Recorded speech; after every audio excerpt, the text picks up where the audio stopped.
Nah, oke, anak-anak kita lanjut lagi ya. Nah, jadi di sini tadi ya, pada tanggal 16 Agustus pukul 4 ya, tadi Bung Hatta dan Bung Karno beserta Ibu Fatmawati dan Guntur Soekarno Putra itu dibawa pemuda ke Rengas Dengklok. Nah, tujuannya itu agar mereka tidak terpengaruh oleh Jepang itu tadi ya. Nah, ini anak-anak bisa lihat di gambar ini tadi. Nah, tujuannya mendesak golongan tua untuk segera memproklamirkan kemerdekaan Indonesia ya. Jadi mereka bertiga ini dibawa oleh pemuda ya.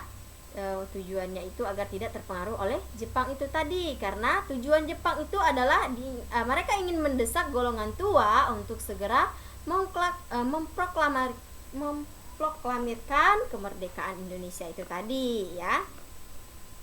Nah, selanjutnya, setelah melalui perdebatan di tengah Ahmad Subarjo ya dan ditengahi oleh Ahmad Subarjo menjelang malam hari, kedua tokoh Bung Hatta dan Bung Karno akhirnya kembali ke Jakarta. Nah, rombongan Soekarno-Hatta sampai di Jakarta itu pada pukul 23 atau pukul 11. Nah, Soekarno dan Hatta setelah singgah di rumah masing-masing ya. Lalu bersama rombongan lain menuju rumah Laksamana Maeda di Jalan Imam Bonjol nomor 1 Jakarta atau tempat Ahmad Subarjo bekerja. Nah, di tempat itu mereka akan merumuskan teks proklamasi Indonesia. Nah, jadi anak-anak di sini setelah melalui perdebatan tadi kemudian ditengahi oleh Bapak Ahmad Subarjo itu tadi ya menjelang malam hari, maka tokoh Bung Hatta dan Bung Karno itu akhirnya kembali ke Jakarta. Nah, bersama rombongannya itu tadi mereka tiba di Jakarta itu pada pukul 11 atau pukul 23. Nah, di sini setelah mereka singgah ke rumah masing-masing, lalu nanti bersama rombongannya lagi mereka akan menuju rumah Bapak Laksamana Maeda di Jalan Imam Bonjol nomor 1 Jakarta, tepatnya itu ada di tempat Bapak Ahmad Subarjo bekerja. Nah, di situ nanti mereka akan merumuskan teks proklamasi kemerdekaan Indonesia ya. Nah, di sini perumusan sampai dengan penandatanganan teks proklamasi kemerdekaan Indonesia itu baru selesai pada pukul 4 dini hari ya, yaitu pada tanggal 17 Agustus 1945. Nah, jadi anak-anak penandatanganan teks proklamasi itu tadi dia baru selesai pada pukul 4 subuh ya atau 4 dini hari pada tanggal 17 Agustus 1945. Nah, anak-anak pada saat itu juga disepakati bahwa teks proklamasi akan dibacakan di halaman rumah IR Soekarno di Jalan Pegangsaan Timur nomor 56 Jakarta pada pukul 10 pagi ya, waktu Indonesia bagian barat. Nah, ini jadi setelah penandatanganan teks proklamasi selesai tadi, maka pada pagi harinya itu sekitar jam 10, maka teks proklamasi itu akan dibacakan di halaman rumah Bapak IR Soekarno, yaitu tepatnya di Jalan Pegangsaan Timur 56 ya, di nomor 56 di Jakarta tepatnya ya. Nah, di situ akan dibacakan teks proklamasi kemerdekaan Indonesia ya.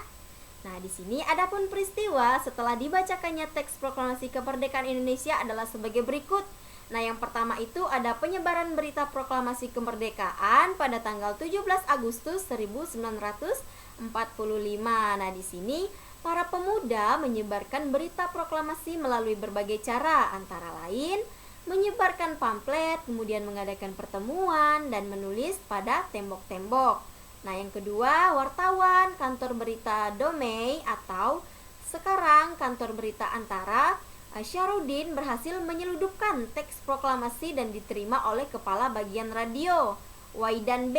Palenewen ya. Nah, teks proklamasi tersebut kemudian diberikan kepada Woods untuk segera disiarkan di radio atau melalui radio tadi. Nah, kemudian berita proklamasi kemerdekaan Indonesia juga disebarluaskan melalui beberapa surat kabar ya.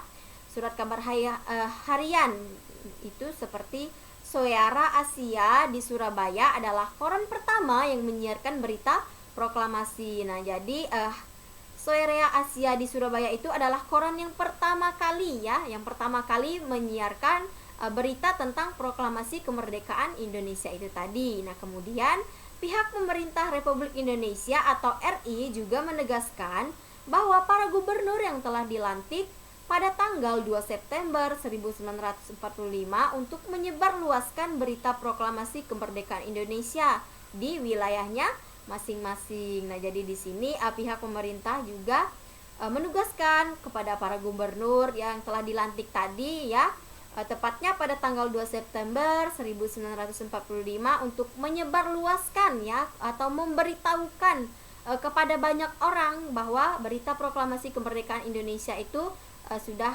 disiarkan langsung di radio ya.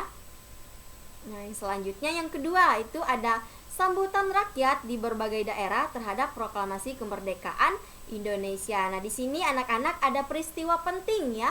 Nah, di mana peristiwa penting ini menunjukkan dukungan rakyat secara spontan terhadap proklamasi kemerdekaan Indonesia antara lain sebagai berikut. Nah, yang pertama, rapat raksasa di lapangan IKADA atau Ikatan Atletik Jakarta pada tanggal 19 September 1945 itu adalah menyambut kemerdekaan bangsa Indonesia. Nah, kemudian yang kedua, usaha menegakkan kedaulatan juga terjadi di berbagai daerah dengan adanya tindakan heroik ya di berbagai kota yang mendukung proklamasi kemerdekaan Indonesia. Nah, di antaranya itu ada Yogyakarta, ada Semarang, ada Surabaya, ada Bali, ada Aceh, ada Palembang, kemudian ada Kalimantan, Bandung, Makassar, Lampung, Solo, Sumatera Selatan, dan Sumbawa. Nah, jadi anak-anak ini adalah beberapa kota yang mendukung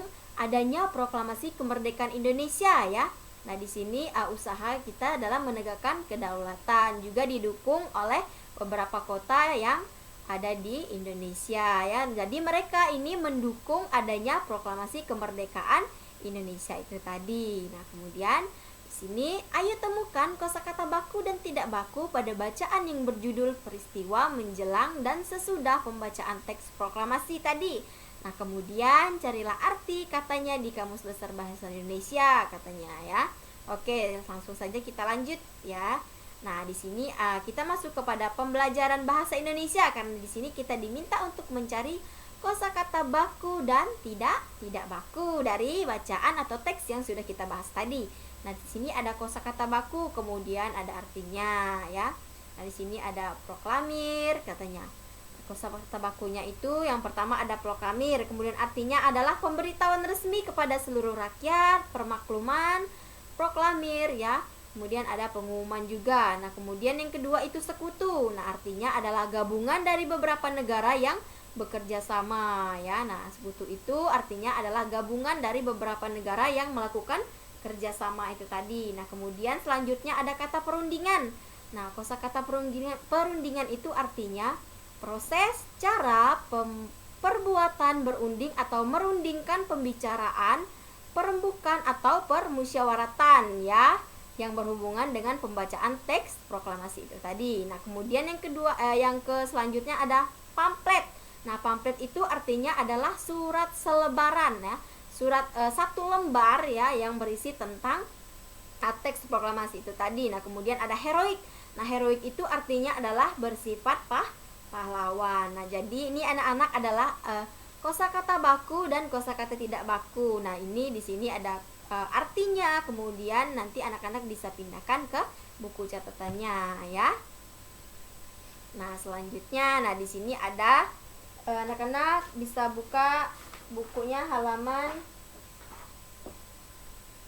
92. Ayo berlatih. Nah, di sini ada peristiwa Rengas Dengklok ya, di mana tadi di peristiwa ini ya ada 3 tokoh tadi yang dilarikan oleh para pemuda ya agar tidak terpengaruh oleh Jepang tadi ya. Nah, di sini ada beberapa pertanyaan ya tentang peristiwa Rengas Dengklok. Nah, pertanyaan yang pertama, kapan peristiwa Rengas Dengklok terjadi? Nah, jawabannya itu pada tanggal 16 Agustus 1945. Nah, kemudian siapa yang diamankan pada peristiwa Rengas Dengklok itu tadi? Nah, seperti yang sudah Ibu jelaskan, yang diamankan di sini ada 3 orang. Yang pertama itu ada Bung Hatta, kemudian ada Bung Karno, serta Ibu Fatmawati dan Guntur Soekarno Putra. Nah, di sini ada 4 ternyata. Ada 4 orang yang diamankan pada peristiwa